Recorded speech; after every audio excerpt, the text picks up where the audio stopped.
I was working on a counterinsurgency contract in Afghanistan in 2012. For the 8 years prior, I had been doing logistics in Iraq. I came from a religious mother and grandparents, but religion never felt right to me. I had recently gotten married, and this was supposed to be my last contract.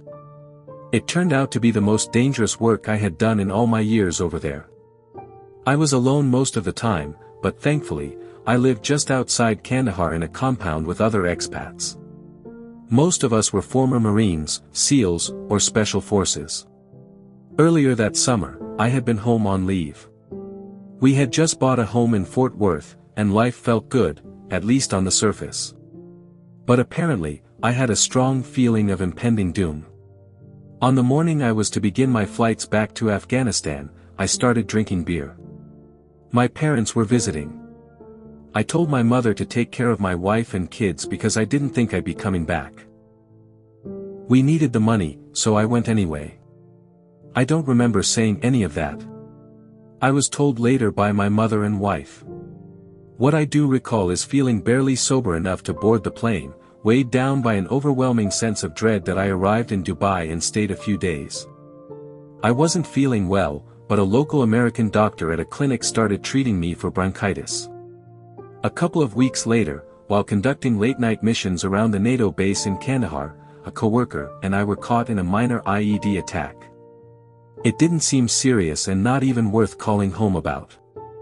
I had sustained worse injuries riding my dirt bike. I felt fine the next morning, but by that night, I was dying. I don't remember this part clearly, but somehow, I managed to put on my armor, strap on 2 guns, and gear up in full combat equipment. Then I crawled 250 yards to my best friend's door. We called his portable building a hutch.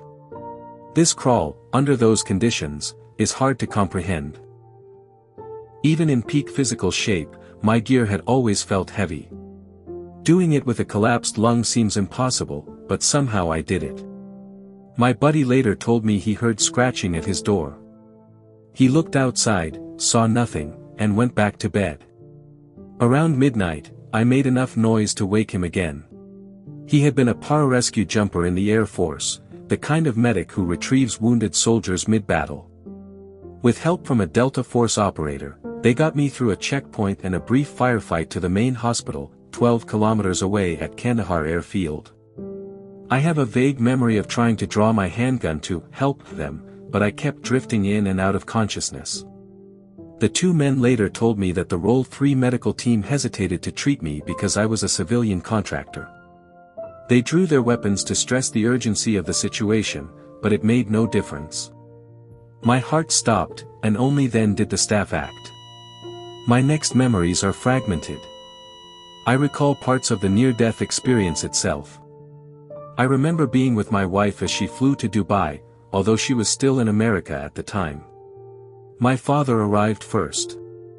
I hadn't known he was coming, but somehow, I sensed his presence. I also remember my wife being with me on the medevac jet from Kandahar to Dubai. I didn't know it was a plane at the time, but her presence brought me immense comfort. I can't explain how, but it felt real. Strange visions followed. I saw an imaginary patient in my room who died shortly before my own condition worsened and my heart stopped again. I believe now that he was a guardian angel. I also sensed the spirit of a newborn who had passed away in the ICU. When a code was called, I thought it was for the baby, then realized it was for me.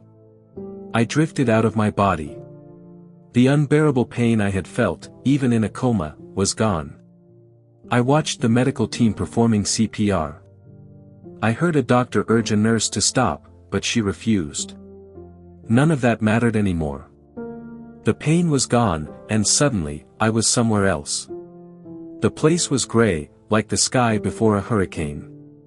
Mist reached up to my knees. There was no sound or smell. It should have been frightening, but it wasn't. I knew I was supposed to walk. Eventually, I reached an enormous, ancient tree like those in medieval forests.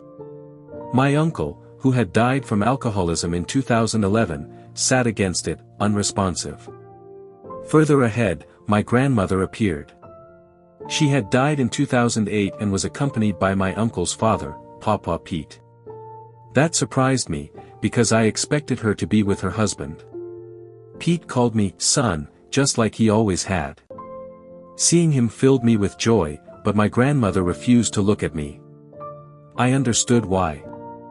I had become cruel and indifferent to the suffering I caused overseas. Even though I felt tremendous relief at being pain-free and ready to die, Pete warned me.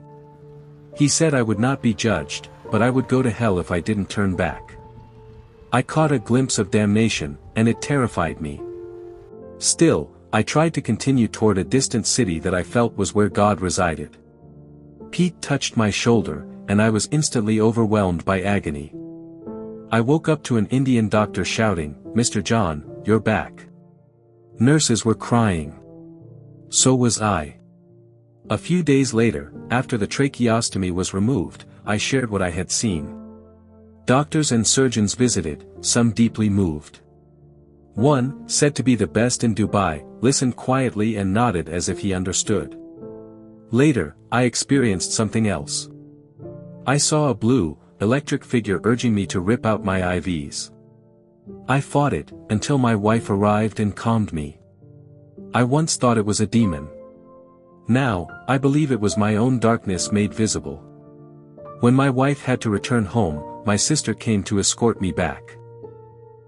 I was determined to leave. I bargained with a doctor, if I could walk the length of the ICU, he would discharge me.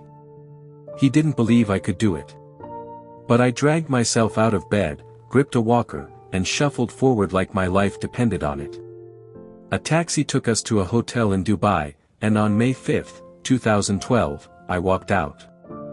I don't have any grand revelations from my near-death experience. Some people return with messages of divine love or a clear purpose. I came back with nothing. I believe in hell, but I still struggle with anger and bitterness. I dislike most people, and it's a miserable way to live. There is one last detail I should mention. I heard prayers layered over each other, like the emails to God seen in Bruce Almighty. Voices from people in my Texas hometown came to mind, including ones I hadn't thought of in 20 years. A churchgoer later told me it was intercessory prayer. Whatever it was, it worked. Still, I'm cautious now about what I pray for. I should have died.